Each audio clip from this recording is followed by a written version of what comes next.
नमस्कार, मैं श्वेता मेहता। स्वागत है आपका हमारे चैनल में। डॉक्टर भीमराव अंबेडकर ने भारतीय संविधान के महत्व को अपने शब्दों में स्पष्ट करते हुए कहा था, संविधान कितना भी अच्छा क्यों ना हो, अगर इसे लागू करने वाले लोग बुरे हैं तो वो बुरा ही साबित होगा, और कितना भी बुरा क्यों ना हो, अगर उसे लागू करने वाले लोग अच्छे हैं तो वो अच्छा ही साबित होगा।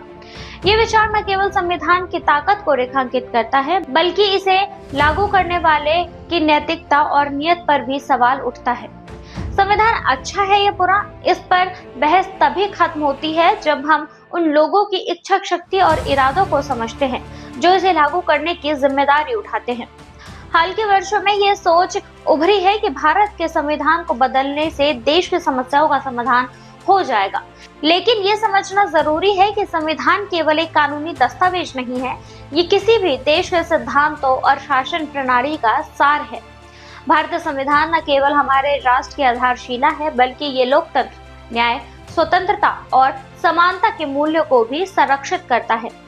ये विविधता में एकता का प्रतीक है जो हर नागरिक के अधिकार को सुनिश्चित करता है और सरकार की शाखाओं के बीच संतुलन बनाए रखता है।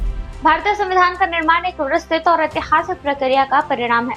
1934 में क्रांतिकारी M.N. रॉय ने पहली बार संविधान सभा की अवधारणा को सामने रखा। 1935 में भारतीय राष्ट्रीय कांग्रेस ने इसे औपचारिक रूप से स्वीकार करते हुए ब्रिटिश शासन के व्हाइट पेपर का विरोध किया। इसका परिणाम 1935 के भारत सरकार अधिनियम के रूप में सामने आया। 1940 में ब्रिटिश सरकार ने इस मांग को स्वीकार कर लिया, लेकिन मुस्लिम लीग ने सर स्टैफोर्ड क्रिप्स के मसौदे को खारिज कर दिया। अतः 1946 के कैबिनेट मिशन योजना को संविधान सभा के गठन की नींव रखी। संविधान सभा की पहली बैठक 9 दिसंबर 1946 को हुई थी। इस प्रक्रिया में लगभग 30 साल लगे। 26 जनवरी 1950 को यह संविधान लागू हुआ, जिसमें भारत को ब्रिटिश क्राउन के अधीन एक डोमिनियन से एक संप्रभु गणराज्य में बदल दिया। संविधान को अंतिम रूप देने में 2 साल 11 महीने और 18 दिन का समय लगा।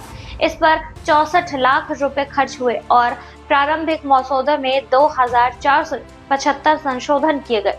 संविधान सभा के 284 सदस्यों ने 24 नवंबर 1949 को इसे अपनाया और हस्ताक्षर किया।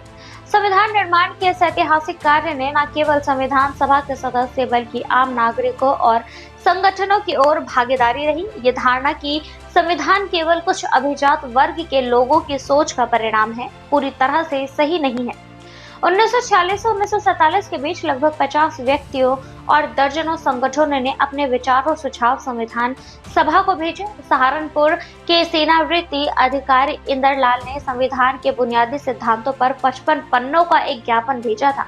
भले ही इसे संविधान सभा ने सदस्यों के बीच वितरित नहीं किया गया, लेकिन ये दिखाता है कि आम जनता इस प्रक्रिया में कितनी रुचि ले रही थी।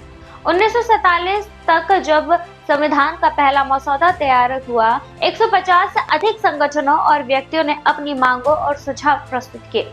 इनमें अल्पसंख्यकों के अधिकारों की रक्षा और अन्य संवैधानिक उपायों पर विस्तृत प्रस्ताव शामिल थे। यह उस समय की पारंपरिक सोच को चुनौती देता है जब यह माना जाता है कि संविधान विदेशी विशेषज्ञों द्वारा तैयार किए जाते हैं।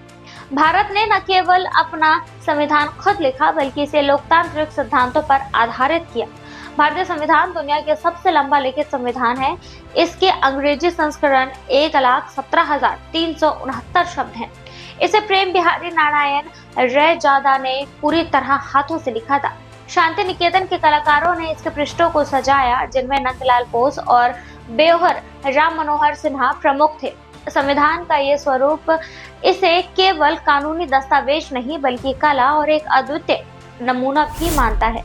इसकी मूल प्रतियां संसद की लाइब्रेरी में हीलियम भरे केसों में सुरक्षित है। डॉक्टर अंबेडकर का योगदान केवल ड्राफ्ट समिति के अध्यक्ष के रूप में उनकी भूमिका तक सीमित नहीं थी। उन्होंने संविधान में सामाजिक न्याय और समानता की अवधारणा को शामिल किया। छुआछूत को खत्म करना, वंचित वर्गों के लिए आरक्षण सुनिश्चित करना और महिलाओं के अधिकारों की वकालत करना उनके प्रमुख योगदान थे। आर्टिकल 32 को उन्होंने संविधान का हृदय और आत्मा कहा।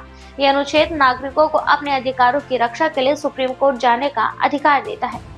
डॉक्टर अंबेडकर ने संविधान निर्माण प्रक्रिया में कई चुनौतियों का सामना किया। उनके कुछ विचार जैसे प्रमुख उद्योगों के राष्ट्रीयकरण करने का आह्वान खारिज कर दिया, लेकिन व्यक्तिगत हितों से ऊपर उठकर उन्होंने एकजुट और लोकतांत्रिक भारत की बड़ी तस्वीर पर ध्यान केंद्रित किया।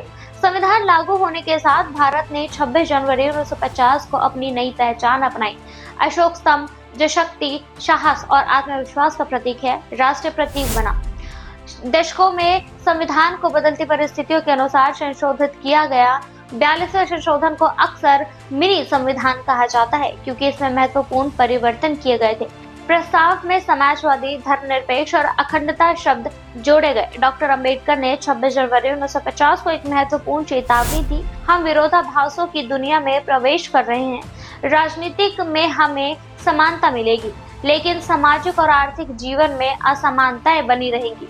उन्होंने ये भी कहा कि बहुसंख्यकों को अल्पसंख्यकों के अधिकारों की रक्षा करनी चाहिए। संविधान का ये लचीलापन इसे राजनीतिक, सामाजिक और धर्म परिवर्तन के बावजूद प्रासंगिक बनाए रखता है।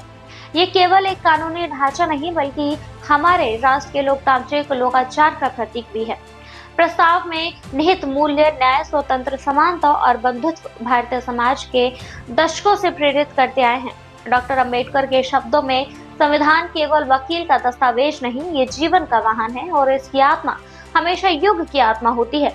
भारतीय संविधान ने न केवल दुनिया के सबसे बड़े लोकतंत्र का आकार दिया है, बल्कि इसे मजबूती से टिकाए रखने का भी काम किया है। आज ये संविधान न केवल हमारे अधिकारों की रक्षा करता है, बल्कि एक ऐसे समाज का निर्माण का मार्ग भी दिखाता है जो न्याय, समानता और स्वतंत्रता के मूल्यों पर आधारित हो। फिलहाल के लिए बस इतना ही। ऐसे और दिलचस्प जानकारियों के लिए देखते रहिए हमारे चैनल को और इसे लाइक, सब्सक्राइब एंड शेयर करना ना भूलें।